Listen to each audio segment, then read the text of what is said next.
बंधुगण मोर नाम नेहा एवं मोर बयस 27 वर्ष।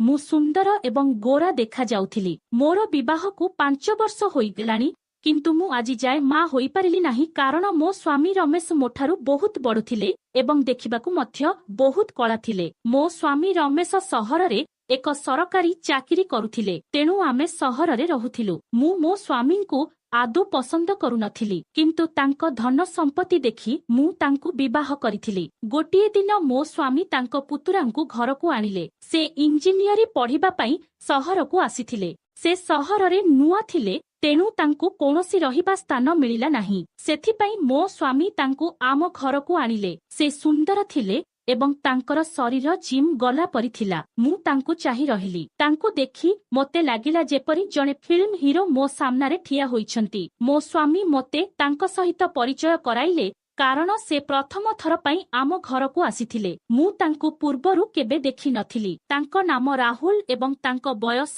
25 वर्ष। मो स्वामी मोते कहिले जे राहुल इंजीनियरी पढ़िबा पई सहरकु आसिछि एवं जे पर्यंत तांकर रहिबा व्यवस्था न हुए राहुल एठारे रहिबे। एथिरे मु मो स्वामी को कहिथिली जे तुमे ड्यूटी को जिबा परे मु मध्य घरे एका बहुत बोर होई जाए। राहुलଙ୍କ जोगु मोर समय मध्य भल भाबरे बीतीजिब। तापरे मो स्वामी तांकु तांको रूम देखाई कहिले जे मु सारा दिन ड्यूटी रे थाए, तेणु राहुल रो भल जत्न नेबाकू से केबे भी तुमको किछि कहिबे नाही जे तांकु कोन दरकार, कारण से बहुत लाजकुला। एहा उपरे मु मो स्वामी को कहिली जे तुमे आदौ चिंता कर नाही, मु तांकर जत्न नेबाकू अछि। ता परदिन मु टिके शीघ्र उठिली एवं गाधोई सारी रोसेई घरकू गली। तापरे मो सामनारे दृश्य देखि मु मोर धार्य हराइली। राहुल हलरे व्यायाम करुथिबारु मु तांकु देखिकी मो मन शांति करुथिली। तांकर चिकणिया शरीर देखि मु तांको प्रति आकर्षित हेबाकू लागिली। तापरे तांकर नजर मो उपरे पड़िला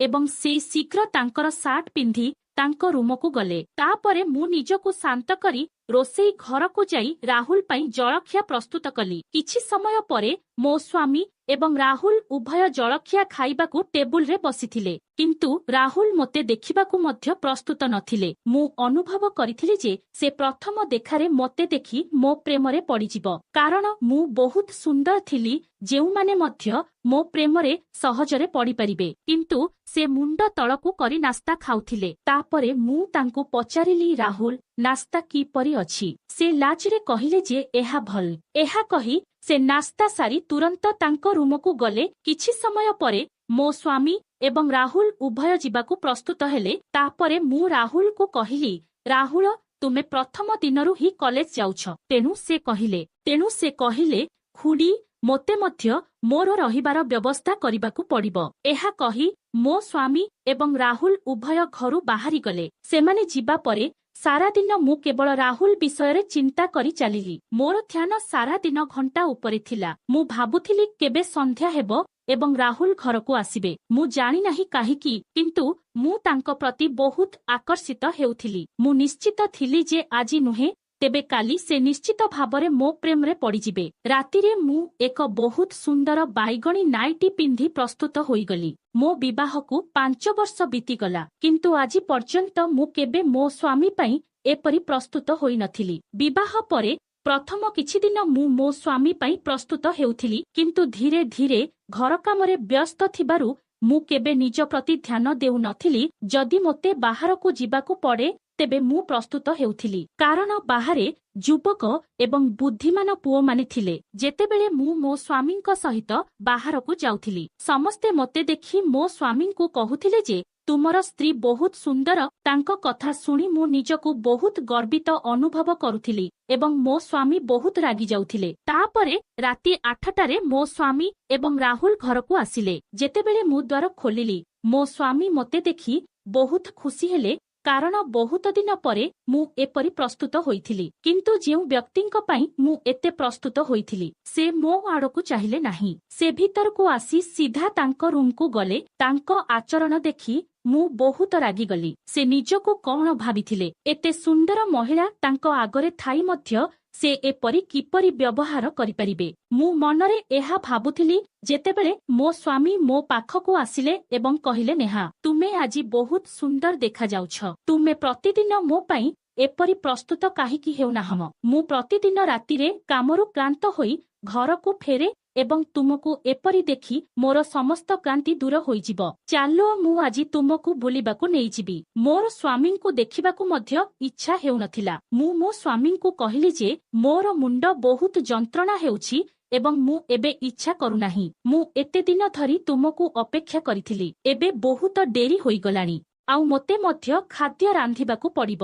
ଏହା କହି ମୁଁ ମୋ ରୁମକୁ ଗଲି ଏବଂ ଦର୍ପଣରେ ନିଜକୁ ଦେଖିବାକୁ ଲାଗିଲି। ରାଗରେ ମୁଁ ମୋର ପୋଷାକ ବଦଳାଇ ରୋଷେଇ ଘରକୁ ଖାଦ୍ୟ ରାନ୍ଧିବାକୁ ଗଲି। ଏହାପରେ ଗୋଟିଏ ସପ୍ତାହ ବିତିଗଲା। କିନ୍ତୁ ରାହୁଲ ମୋ ସହିତ ସମାନ ବ୍ୟବହାର କରୁଥିଲା। ସେ ମୋ ଆଡ଼କୁ ଥରେ ବି ଚାହିଁଲା ନାହିଁ। ମୁଁ ଯେତେ ତାଙ୍କ ନିକଟତର ହେବାକୁ ଚାହୁଁଥିଲି ସେ ସେତେ ମୋଠାରୁ ଦୂରେଇ ରହୁଥିଲା। ଏବେ ମୋତେ ଯେକୌଣସି ମୂଲ୍ୟରେ ତାଙ୍କୁ ପାଇବାକୁ ପଡ଼ିବ ଏବଂ ଏବେ ମୋ ପାଖରେ ମାତ୍ର କିଛି ଦିନ ଥିଲା। କାରଣ ଯଦି ସେ ଅନ୍ୟ କୌଣସି ସ୍ଥାନରେ ରହିବାକୁ ଜାଗା ପାଏ ତେବେ ସେ ମୋତେ ଫେରି ପାଇବାର ସୁଯୋଗ ପାଇବ ନାହିଁ ଏବଂ ଯଦି ସେ ମୋ ପ୍ରେମରେ ଫସିଯାଏ ତେବେ ମୁଁ ତାକୁ ଏଠାରୁ ଯିବାକୁ ଦେବି ନାହିଁ। ଗୋଟିଏ ଦିନ ମୁଁ ଗାଧୋଇ ସାରି ବାଥରୁମ ବାହାରକୁ ଆସୁଥିଲି। ତାପରେ ମୋ ମନରେ ଏକ ଧାରଣା ଆସିଲା ଏବଂ ବାଥରୁମ ବାହାରକୁ ଆସିବା ସମୟରେ ମୁଁ ଜାଣିଶୁଣି ଖସିଯିବାର ଅଭିନୟ କଲି ଏବଂ ତଳେ ପଡ଼ିଗଲି। କିନ୍ତୁ ମୋର ଗୋଡ଼ ପ୍ରକୃତରେ ଆଘାତ ପାଇଲା। ମୋର ଚିତ୍କାର ଶୁଣି ମୋ ସ୍ୱାମୀ ଏବଂ ରାହୁଲ ଦୁହେଁ ଦୌଡ଼ି ଆସିଲେ। ତାପରେ ମୋ ସ୍ୱାମୀ ତୁରନ୍ତ ମୋତେ ରୁମକୁ ନେଇଗଲେ ଏବଂ ବସାଇଲେ ଏବଂ ଡାକ୍ତରଙ୍କୁ ଡାକିଲେ। କିଛି ସମୟ ପରେ ଡାକ୍ତର ଆସି କହିଲେ ଯେ ତାଙ୍କ ପାଦ ଫୁଲି ଯାଇଛି ଏବଂ ତାଙ୍କୁ 8-10 ଦିନ ପାଇଁ ତାଙ୍କ ପାଦ ମାଲିସ କରିବାକୁ ପଡ଼ିବ। ଏହା ଶୁଣି ମୋ ସ୍ୱାମୀ ବହୁତ ଚିନ୍ତିତ ହେବା ଆରମ୍ଭ କଲେ। କିନ୍ତୁ ମୁଁ ମୋ ଜୀବନ ବିଷୟରେ ଚିନ୍ତିତ ନଥିଲି। ମୋତେ କେବଳ ରାହୁଲଙ୍କୁ କୌଣସି ପ୍ରକାରେ ମୋ ଆଡ଼କୁ ଆକର୍ଷିତ କରିବାକୁ ପଡ଼ିଲା। ଡାକ୍ତର ଚାଲିଯିବା ପରେ ମୋ ସ୍ୱାମୀ ମୋତେ କହିଲେ ଯେ ଡାକ୍ତର ମୋତେ 8-10 ଦିନ ପାଇଁ ମୋ ପାଦ ମାଲିସ କରିବାକୁ କହିଛନ୍ତି ଏବଂ ମୁଁ ଏତେ ଦିନ ପାଇଁ ଛୁଟି ନେଇପାରିବି ନାହିଁ।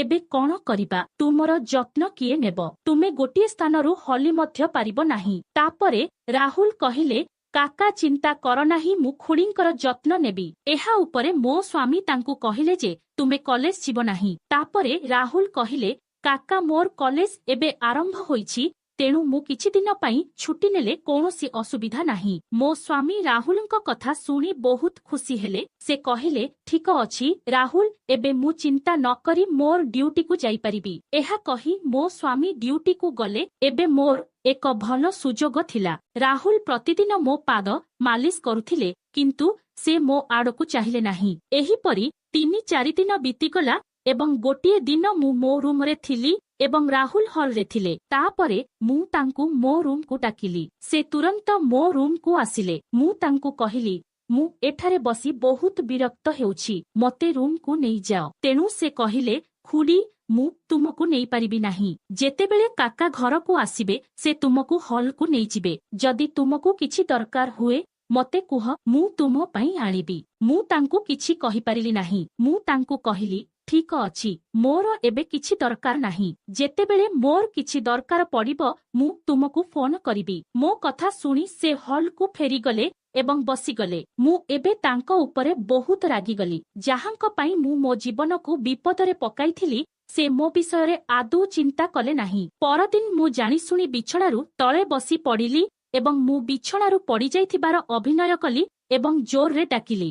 ସେ ମୋ ରୁମକୁ ଦୌଡ଼ି ଆସିଲେ ଏବଂ ମୋତେ ପଡ଼ିଯାଇଥିବା ଦେଖି ସେ ତୁରନ୍ତ ମୋତେ ଉଠାଇବାକୁ ଲାଗିଲେ। ସେ ମୋର ଗୋଟିଏ ହାତ ତାଙ୍କ କାନ୍ଧରେ ରଖିଲେ ଏବଂ ତାଙ୍କର ଅନ୍ୟ ହାତ ମୋ ହାତରେ ଥିଲା। ମୁଁ ତାଙ୍କ ସ୍ପର୍ଶର ମଜା ନେଉଥିଲି। ମୁଁ ତାଙ୍କ ବାହୁରେ ହଜିଯିବା ପରି ଅନୁଭବ କରୁଥିଲି। ତାପରେ ସେ ମୋତେ ବେଡ୍ ଉପରେ ବସାଇ କହିଲେ ଖୁଡ଼ୀ ତୁମେ କୌଣସି ସ୍ଥାନରେ ଆଘାତ ପାଇଛ କି? ମୁଁ କହିଲି ନା, ମୋର କୌଣସି ସ୍ଥାନରେ ଆଘାତ ନାହିଁ। ସେ କହିଲେ ଠିକ ଅଛି, ନିଜର ଧ୍ୟାନ ରଖ।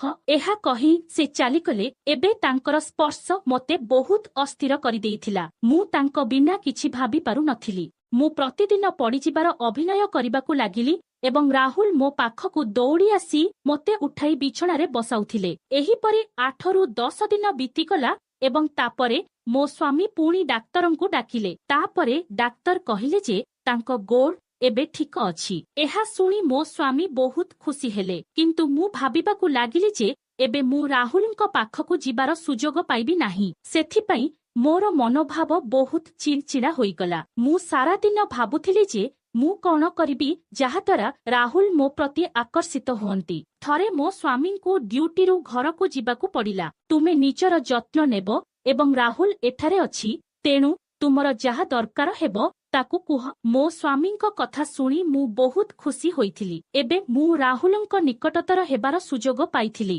ଏବେ ମୁଁ ଭାବିଲି ଯେ ମୁଁ ମୋ ମନରେ ଯାହା ଅଛି ତାହା ରାହୁଲଙ୍କୁ କହିବି। ତାପରେ ମୋ ସ୍ୱାମୀ ରାହୁଲଙ୍କୁ କହିଲେ, ମୁଁ କିଛି ଦିନ ପାଇଁ ବାହାରକୁ ଯାଉଛି। ତୁମେ ଖୁଡ଼ୀଙ୍କ ଯତ୍ନ ନେବ ଏବଂ ତାଙ୍କର ଯାହା ଆବଶ୍ୟକ ତାହା ଦେବ। ତାଙ୍କ ଗୋଡ଼ ସୁସ୍ଥ ହୋଇଯାଇଥିବାରୁ ତାଙ୍କୁ ବାହାରକୁ ଯିବାକୁ ଦେବ ନାହିଁ। ଏଥିରେ ରାହୁଲ କହିଲେ, କାକା ଦୟାକରି ମୋତେ ଯଥାଶୀଘ୍ର କୌଣସି ସ୍ଥାନରେ ରହିବାର ବ୍ୟବସ୍ଥା କରନ୍ତୁ। ମୁଁ ଆଉ ଏଠାରେ ରହିବାକୁ ଚାହୁଁନାହିଁ। ଏହା ଉପରେ ମୋ ସ୍ୱାମୀ ତାଙ୍କୁ ପଚାରିଲେ, କାହିଁକି କଣ ହେଲା? ତୁମକୁ ଏଠାରେ ଭଲ ଲାଗୁନାହିଁ କି? ରାହୁଲ ଏଥିରେ କିଛି କହିଲେ ନାହିଁ। ସେ କେବଳ କହିଲେ, ମୁଁ କେତେଦିନ ତୁମ ଉପରେ ବୋଝ ହୋଇ ରହିବି। ମୋତେ କୌଣସି ଦିନ ଏଠାରୁ ଚାଲିଯିବାକୁ ପଡ଼ିବ।